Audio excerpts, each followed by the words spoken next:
miastenia gravis y el síndrome de Guillain-Barré.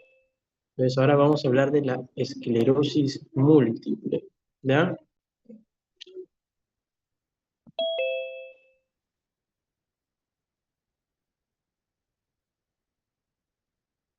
Entonces, lo primero que debemos conocer es que la esclerosis múltiple es una enfermedad antiguamente llamada desmielinizante. ¿Por qué?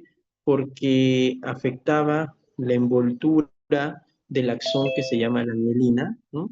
Pero hoy por hoy ya se considera una enfermedad neurodegenerativa, ¿no? Porque se ha visto de que no solamente destruye la mielina del axón, sino que también destruye el cuerpo mismo del axón y puede terminar con una degeneración neuronal, y no solo neuronal, sino también de otras células de la glía, como son los astrocitos, por ejemplo, ¿ya? Es multifocal. ¿Por qué es multifocal? Porque también afecta a diversas partes del sistema nervioso central. No solo afecta el tejido cerebral o los hemisferios cerebrales, sino que también puede afectar los nervios ópticos y también puede afectar el tronco encefálico y la médula espinal. Es por eso que es multifocal y es causada por una respuesta autoinmune a antígenos en personas que son genéticamente susceptibles. O sea, al igual que las otras enfermedades neurodegenerativas, pues la esclerosis múltiple también tiene una etiología compleja, ¿ya? Acá hay un dato importante de que es la primera causa de discapacidad neurológica en adultos jóvenes. Miren, ¿ah? Es la primera causa de discapacidad neurológica en adultos jóvenes, obviamente en algunos países desarrollados, no aplica para Perú. La edad de inicio va de 15 a 45 años de edad, o sea, afecta más a jóvenes y más a mujeres jóvenes en una media de 30 años, ¿ya? El género, como les he dicho, afecta pues mucho más a mujeres que a hombres y tiene una particularidad geográfica. ¿Cuál es esa particularidad geográfica? De que su incidencia se incrementa conforme uno se va alejando de la línea ecuatorial. O sea, conforme uno se va alejando pues de ese clima tropical, cálido de la línea ecuatorial, uno se va alejando, hay más probabilidad de que la incidencia de esclerosis múltiple sea mayor, ¿ya? Entonces vamos a ver que en zonas de baja prevalencia vamos a encontrar de menos de 5 casos de esclerosis múltiple por 100.000 habitantes, y en zonas de alta prevalencia vamos a encontrar hasta más de 30 casos por 100.000 habitantes. Entonces aquí tenemos un gráfico de algunas áreas del mundo. Obviamente los colores varían según la prevalencia de esclerosis múltiple, ¿no? Ahí tienen justamente graficada la línea ecuatorial. Mientras más uno está cerca de la línea ecuatorial, digamos que no hay tanta prevalencia de esclerosis múltiple, y mientras uno se va alejando de la línea ecuatorial, hay más prevalencia de esclerosis múltiple. Obviamente que este gráfico también está sesgado. ¿Y por qué está sesgado? Pues porque hay países en los cuales no se tienen muchos datos de prevalencia ni de incidencia de una enfermedad. Normalmente se tienen muchos datos en los países desarrollados o que invierten en salud en este tipo de estudios, y en aquellos menos desarrollados, donde no hay tanta inversión en salud, hay menos de esta data disponible, ¿ya? Ahora, acá también tienen una figura que intenta graficar la distribución de los casos de esclerosis múltiple. Y como ustedes pueden ver, el pico máximo de edad es entre los 21 y los 30 años, ¿no? Está ahí el pico máximo de edad. Para aquí, o para efectos de este estudio de 1.463 pacientes, miren que la edad media promedio fue de 28.3 años, muy cercanos a los 30 años que habíamos mencionado en la diapositiva anterior, ¿da? Entonces, mire, es infrecuente en infantes, y pasados los 45 años de edad también se vuelve una enfermedad infrecuente. Ahora, en Lima, Perú, hay algunos datos, y hay algunos datos, pero en realidad son datos no tan actuales, no tan recientes, ¿no? Por ejemplo, está este estudio del doctor Darwin Vizcarra, ya tiene bastantes años el estudio, donde encontró una prevalencia de la enfermedad de 7.6 por 100.000 habitantes, ¿no? Si nosotros ubicamos ese 7.6 por 100.000 habitantes acá, vemos que Perú entraría en una zona de media prevalencia con las justas raspando, ¿no? Una zona de media prevalencia. Ahora, ¿Cuál es la etiología de la enfermedad? En realidad, al igual que el Alzheimer, que el Parkinson, que los parkinsonismos y que otras enfermedades neurodegenerativas del sistema nervioso central, esta enfermedad también tiene una etiología compleja, donde tienen que interaccionar factores ambientales y factores genéticos, ¿no? ¿Ya? Pero sí hay un factor, o bueno, sí hay algunos factores de riesgo que sí son relevantes y significativos. Por ejemplo, se ha asociado mucho la enfermedad a niveles bajos de vitamina D. Y esto es casi una constante, ¿no? La gran mayoría de pacientes con esclerosis múltiple, por alguna razón, tiene bajos niveles de vitamina D. Otro factor de riesgo es el haber tenido contacto con el virus del Epstein-Barr, ¿no? Entonces, por acá vemos, por ejemplo, una tabla que nos muestra la prevalencia de anticuerpos contra contra diferentes virus en pacientes con esclerosis múltiple, ¿no? Si ustedes se dan cuenta, miren, casi el 95, o mejor dicho, de los pacientes con esclerosis múltiple, casi el 99% era positivo para el virus o para los anticuerpos contra el virus de Epstein-Barr. En cambio, el grupo control es solo un 94%, ¿no? Con una diferencia, era una diferencia estadísticamente significativa, con un P bastante significativo y que le daba un OR, un odds ratio de 13.3, que podía ser interpretado que aquellas personas que tenían anticuerpos, o sea, que en algún momento habían tenido contacto con el virus del Epstein-Barr, tenían pues 13% de veces la probabilidad o el riesgo de padecer esclerosis múltiple comparado con aquellos que no, pues, ¿no? ¿Ya? Y en los niños también se ve algo similar, ¿no? Siendo inclusive el OR mucho mayor. Entonces hay que tener en cuenta eso. Otras, el tabaco y la obesidad, se han asociado no al inicio de la enfermedad, pero sí son factores de progresión de la enfermedad. O sea, la enfermedad avanza más rápido y suele ser más agresiva en aquellos pacientes que tienen el antecedente de fumar y que son obesos, ¿ya? También un antígeno mayor un tipo de antígeno del complejo mayor de histocompatibilidad, especialmente el DRB1 1501, multiplica también por 10 el riesgo de padecer esta condición. Entonces, acá tenemos los distintos tipos de antígenos del complejo mayor de histocompatibilidad y vamos a ver pues que en alguno de ellos el riesgo es mayor, ¿no? Por ejemplo, acá está, ¿no? En el HLA-DRB1 1501 vemos que el riesgo se ubica en 3.9, ¿no? O sea, que aquellos pacientes que tienen esta condición tienen un incremento de riesgo de más o menos 3 veces, ¿no? Y así otros también tienen un riesgo significativo. Recuerden que no tiene que tocar la unidad, ¿verdad? Ahora, ¿cuál es la fisiopatología? La fisiopatología de esta enfermedad es muy parecida a la de otras enfermedades autoinmunes que seguramente ustedes ya habrán visto en las distintas especialidades o ramas de la medicina, ¿no?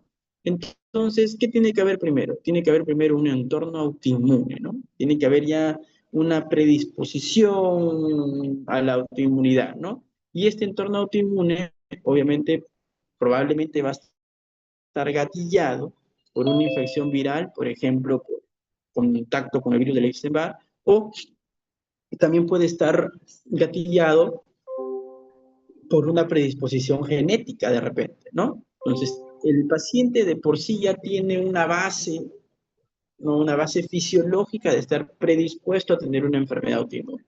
Luego, tiene que haber un desencadenante. ¿Cuál puede ser ese desencadenante? Pues otra infección viral, puede ser el estar expuesto a niveles bajos de vitamina D, o puede ser cualquier otra cosa, pero usualmente son infecciones virales, lo cual ¿qué va a ocasionar? Una autoactivación de los linfocitos T y B con una reacción cruzada sobre los oligodendrocitos. O sea, ¿qué va a pasar aquí? Que estos linfocitos T y B que se activan van a reconocer a ciertas partes de los oligodendrocitos como no propias, ¿no? Como ajenas, como extrañas, y van a comenzar a atacarlos, ¿ya? ¿Cuáles son los blancos? Va a ser una proteína que es la proteína básica de mielina y la glicoproteína oligodendrocítica de la mielina. Recuerden que dentro de sus clases de segundo año, el oligodendrocito es aquella célula de la glía que se encarga justamente de la producción de la mielina, ¿no? Entonces, al atacar los linfocitos a los oligodendrocitos, obviamente van a impedir la normal formación de la. Pero no solo eso, como la mielina no solo está en los oligodendrocitos formándose ahí, sino que también ya está sobre la superficie neuronal, también va a terminar dañando a la neurona, ¿no? ¿Cuál es el cuarto paso? El daño axonal difuso. O sea, va a haber un daño de axones en distintas partes de la neurona, o sea, en distintas partes del axón, desde la porción más cerca al soma, la porción media, la porción terminal, pero también este daño axonal va a ser multifocal, como ya hemos dicho, no solo a los hemisferios cerebrales, sino también a los nervios ópticos y a la médula espinal. ¿Y eso con qué va a terminar? Con la muerte celular, con la muerte celular. Entonces, a grandes rasgos, nuestro propio sistema inmune reconoce algunas proteínas o algunos antígenos de la superficie del oligodendrocito y de la mielina como no propios y los ataca.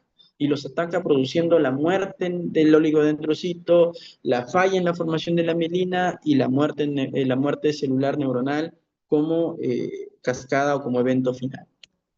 Ahora, ¿qué va a haber? Va a haber inflamación, va a haber desvielinización y va a haber daño axonal. Inflamación, desmielinización y daño axonal. ¿Ya? Entonces va a haber una alteración en la conducción, obviamente en estadios iniciales del impulso nervioso. ¿Cuál es la clínica de esta enfermedad? Entonces, como hemos comentado, que esta es una enfermedad multifocal que afecta a diversas áreas del sistema nervioso central, entonces los síntomas que se pueden producir también son variados y diversos. Por eso la larga lista, ¿no? Y también miren ustedes que ninguno de ellos es que gobierne el porcentaje, o sea, un síntoma muy frecuente, muy mayor. Pues el síntoma más frecuente es o son las alteraciones sensitivas en las extremidades, ¿no? Que pueden ir de adormecimientos, entumecimientos, que son conocidos como parestesias, que pueden afectar a una extremidad o todo un hemicuerpo, incluyendo la mitad inferior del rostro, ¿no? ¿Qué más? Otro síntoma frecuente es la pérdida visual, porque como les he dicho, uno de los lugares característicos de esta enfermedad son los nervios ópticos. Entonces el paciente va a tener problemas del campo visual que pueden inclusive llegar hasta la ceguera rápidamente. ¿Qué más van a ver? Disturbios motores, diplopía que es visión doble, alteraciones del equilibrio y de la marcha, ¿no? Problemas motores agudos, el primero era subagudo, el segundo es agudos, problemas de la estabilidad, alteraciones sensitivas en el rostro, el signo del Hermit. El signo del Hermit hace referencia a unas sensaciones como descargas eléctricas que discurren de la espalda hacia abajo, ¿no? Pueden irse también hacia el cuello o pueden irse también hacia las extremidades inferiores, ¿ya? Y esta normalmente se desencadena por una flexión del cuello, ¿no? Entonces el paciente flexiona el cuello, siente como una descarga eléctrica en la espalda que va hacia la zona lumbar, que puede irradiarse hacia las piernas o inclusive también puede irradiarse hacia arriba, hacia el cuello. Va a haber vértigo, problemas vesicales, etcétera, ¿no? Ahora, ¿cuál es la clínica? Como le hemos dicho, los síntomas pueden ser diversos y puede existir mucha variabilidad en su forma de presentación. Entonces van a ver también algunos fenómenos ahí característicos. El primero, como les he dicho, es el fenómeno del Hermit. Ante una flexión del cuello, una sensación eléctrica que baja por la espalda y que se puede ir hacia los miembros inferiores o hasta el mismo cuello. El fenómeno de Utov, que hace referencia a qué? Hace referencia a que los pacientes tienen un empeoramiento de sus síntomas cuando están expuestos al calor, ¿ya? Entonces el calor lo que hace es empeora sus síntomas, ¿ya? Denme un segundo, por favor, un segundo.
Ya, perdón, disculpen la interrupción. Entonces habíamos quedado que el fenómeno de Utov era el empeoramiento de los síntomas que sienten estos pacientes con esclerosis múltiple cuando están expuestos al calor o a temperaturas elevadas. El fenómeno de Pulfrich es un fenómeno netamente óptico, ¿no? En el cual obviamente son los pacientes con esclerosis múltiple que tienen neuritis óptica, ¿no?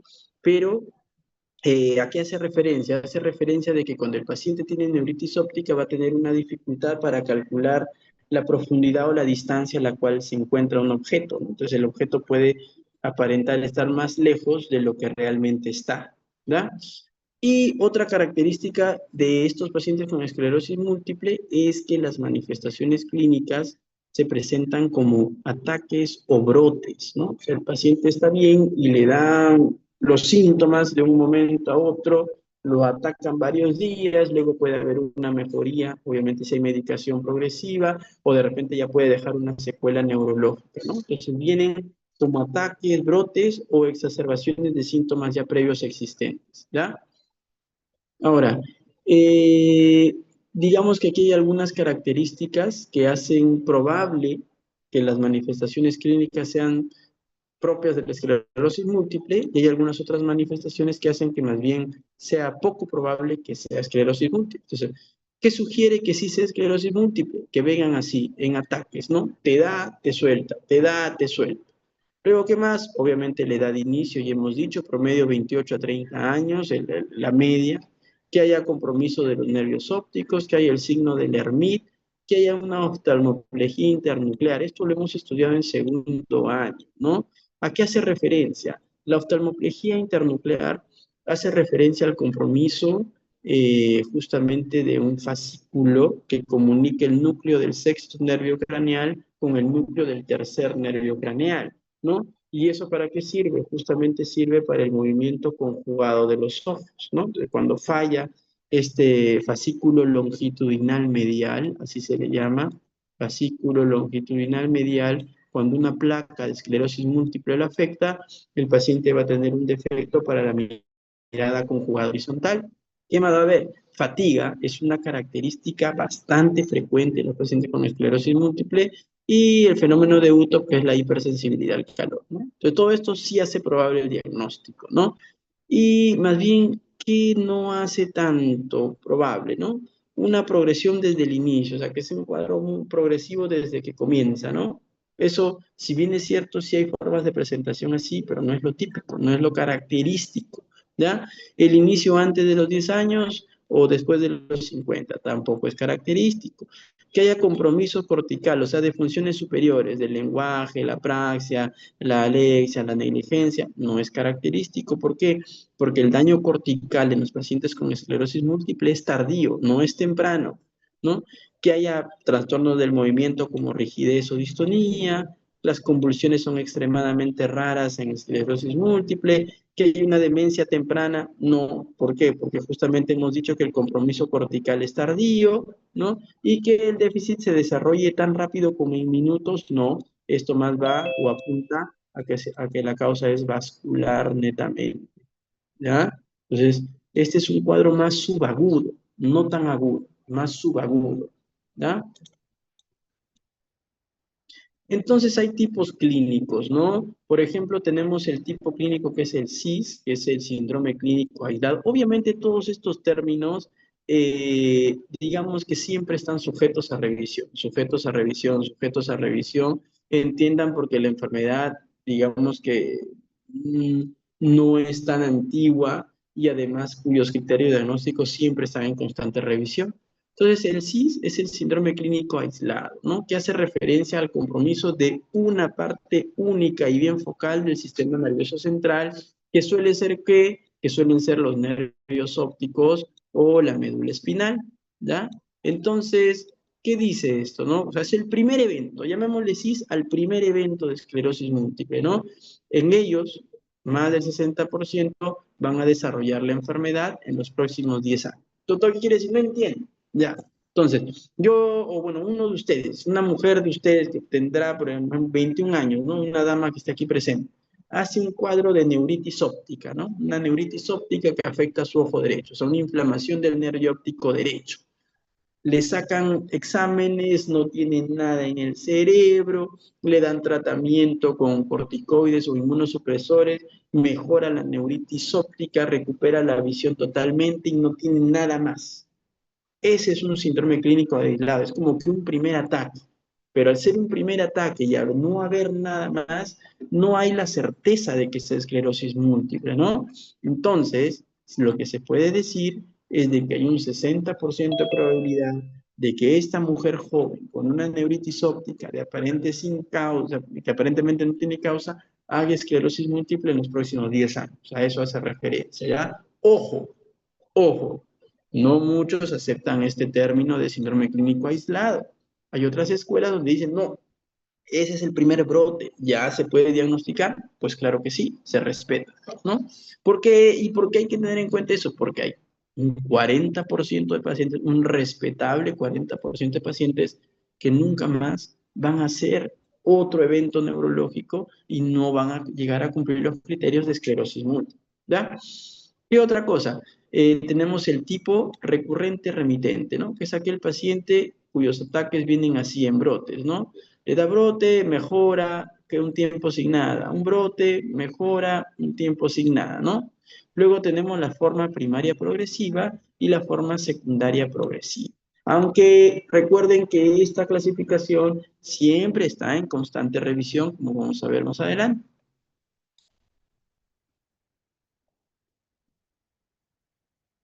Ahora, entonces, el año 2010 se publicaron los criterios diagnósticos de McDonald, ¿no? Pero actualmente ya se usan los criterios del año 2017 y es más, hay unos criterios más recientes, pero digamos que no son tan prácticos como para la práctica clínica diaria, ¿no? Ustedes todavía no son neurólogos, todavía no son especialistas. Yo creo que en realidad es mucho más fácil que identifiquen la enfermedad con estos criterios a que con los actuales que ya involucran otras cosas más avanzadas que ni siquiera están disponibles en la mayoría de hospitales, ¿ya?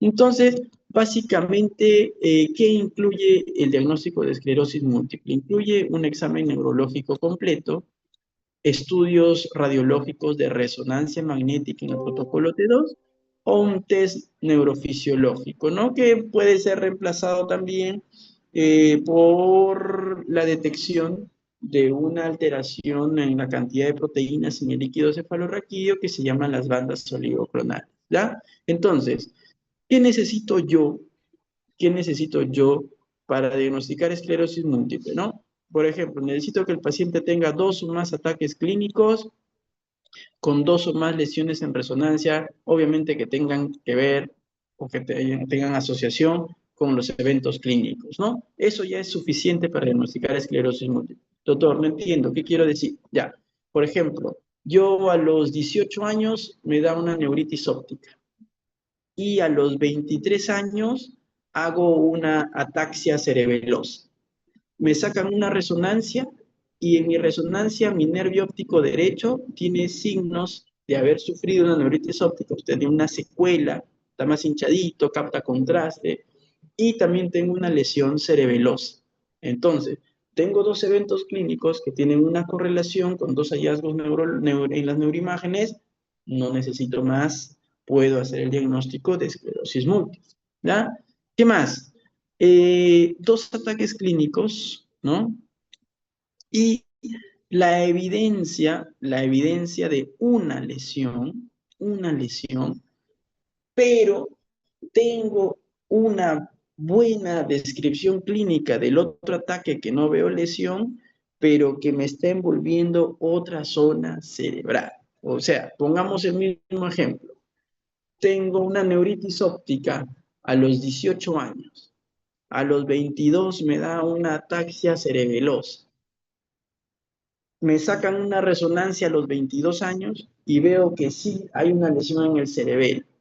Mis nervios ópticos están limpios, pero revisan mi historia clínica y en el momento que sí me dio, sí tenía una neuritis óptica. ¿Por qué? Porque el oftalmólogo vio que tenía un edema de papila, vio que, por ejemplo, no percibía bien los colores, tenía dificultad para la percepción de contrastes, etc. O sea, había una evidencia objetiva, no de la lesión en imágenes, pero sí en la historia clínica que me decía que ese nervio óptico sí había sido afectado.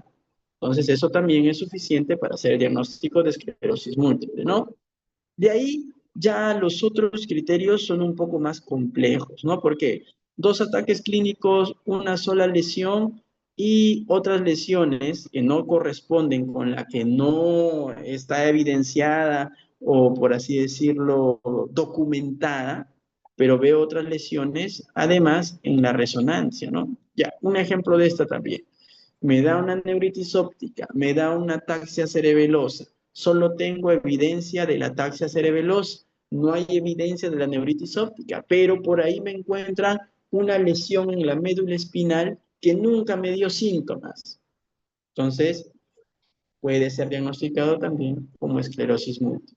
Los otros dos escenarios ya hablan de un solo evento clínico, con o sin dos o una imagen, pero ya son, digamos que más dudosos y como les digo, ya también podrían implicar el uso de o la detección de unas proteínas en el líquido cefalorraquídeo que se llaman las bandas oligoclonales, que representan en realidad una, un aumento en la producción de autoanticuerpos, tanto sistémico como en el líquido cefalorraquídeo, o sea, como intracraneal, por así decirlo. ¿Ya?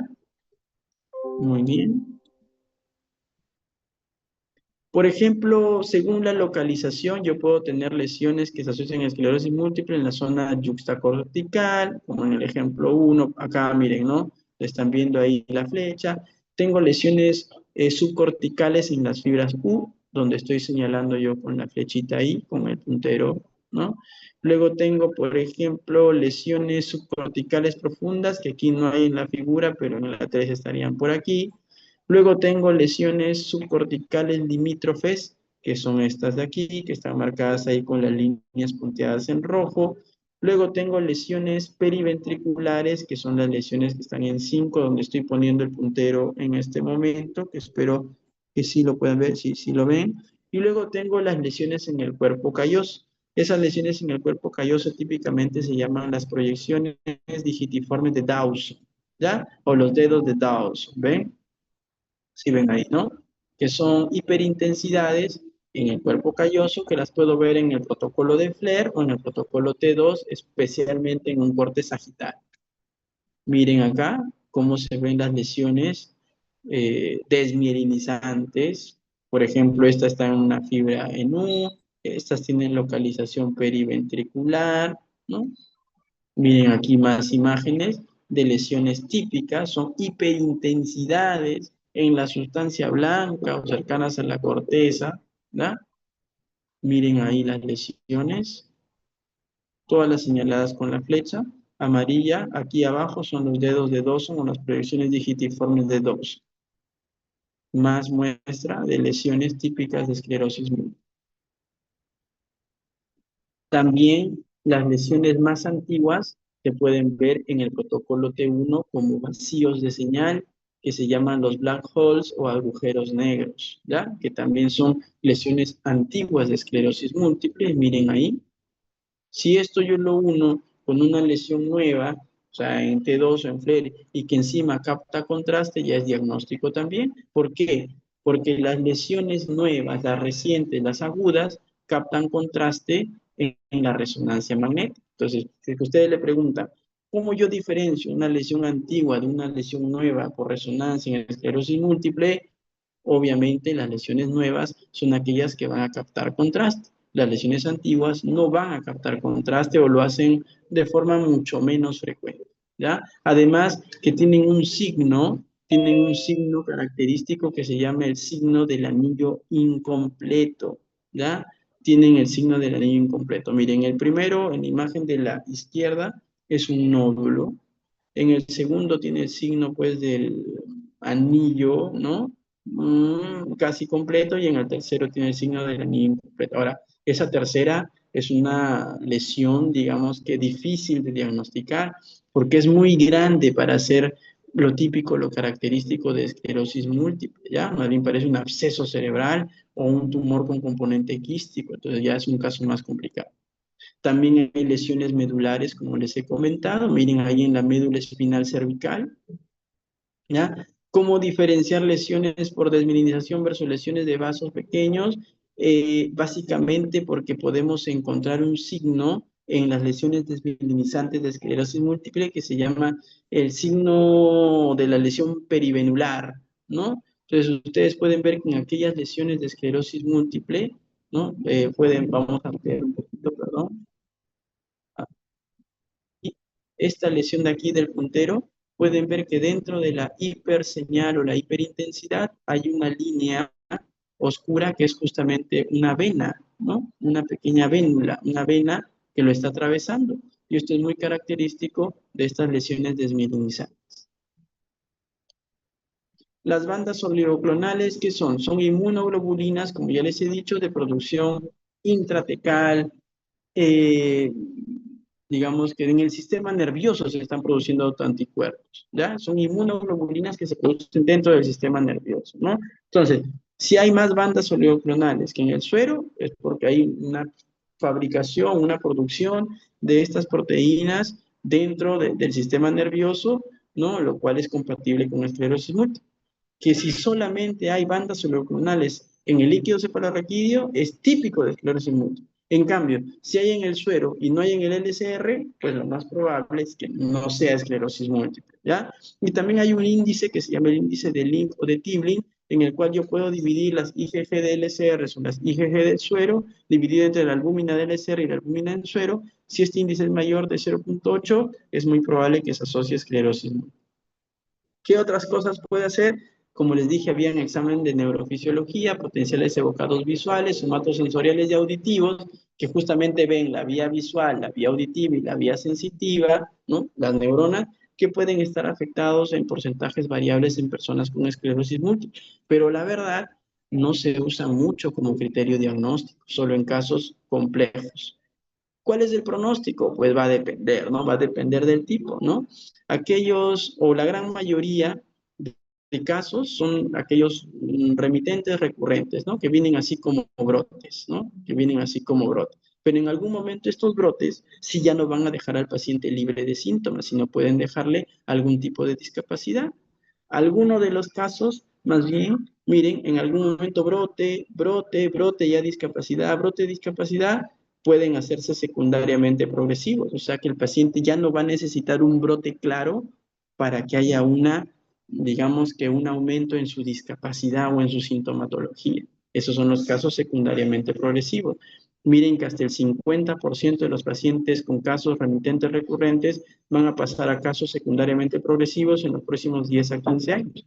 Y de un 10 a un 15% tienen un inicio progresivo, que es la forma primaria progresiva. Actualmente ya no se reconoce la forma progresiva recurrente porque digamos que más serán casos remitentes recurrentes que hacen una forma secundariamente progresiva.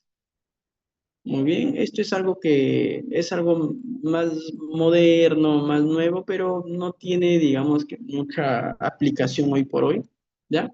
Y por último, para terminar en el tratamiento, ¿qué buscamos en el tratamiento? Limitar la severidad y la duración de un brote, reducir la actividad biológica de la enfermedad, tratar los síntomas y proteger el parénquima encefálico, ¿no? ¿Qué hacemos para tratar un brote? Vamos a dar corticoides, ¿no? Corticoides que se hacen o se dan pulsos de metilprednisolona, ¿no? Los pulsos de metilprednisolona, ¿qué van a hacer? Van a cortar, van a cortar la duración del brote y van a limitar, ¿qué? La discapacidad posterior, ¿ya? Entonces, en el tratamiento agudo hay glucocorticoides, ¿ya?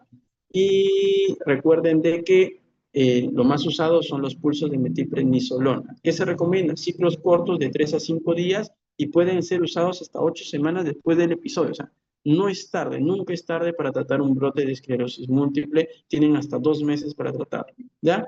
Y en cuanto al manejo tardío, hay una serie de moléculas diferentes que se pueden usar para el manejo de la enfermedad. Todos estos son inmunosupresores. Son un montón. Cada uno de ellos va a tener un uso muy particular. Entonces, en el Perú se usan varios, hay fingolimod, natalizumab, ocrelizumab, ¿no? Dentro de los más usados, pero ya estos tienen un perfil bastante específico, ¿no? O sea, los pacientes en donde se usan ya son pacientes muy determinados, son muy caros además, ¿eh? ¿Ya? Y en las formas progresivas, no hay una evidencia concluyente de alguna, digamos que eficacia de los fármacos mencionados, aunque el ocrelizumab se ha demostrado ser eficaz y el ciponimod también ha demostrado ser eficaz en estas formas progresivas. O sea, si hay una pregunta, doctor, y en las formas progresivas que puede usar, pueden usar ocrelizumab y ciponimod, pero como les digo, esto ya escapa un poco de lo que ustedes deberían conocer sobre la enfermedad, no son, son cosas ya un poco más profundas. Entonces, eso es todo lo que les quería traer el día de hoy.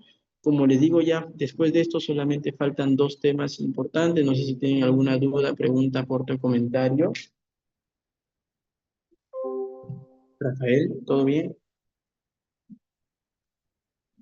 Perfecto, entonces te mando ahora las diapos y nos vemos, me parece que el día de mañana, Rafael, puede ser por la tarde, o me confirmas igual para poder dar las últimas teorías. Excelente, entonces pongan presente, por favor, antes de irse. Muchas Doctor, una gracias. consulta. Buenas noches.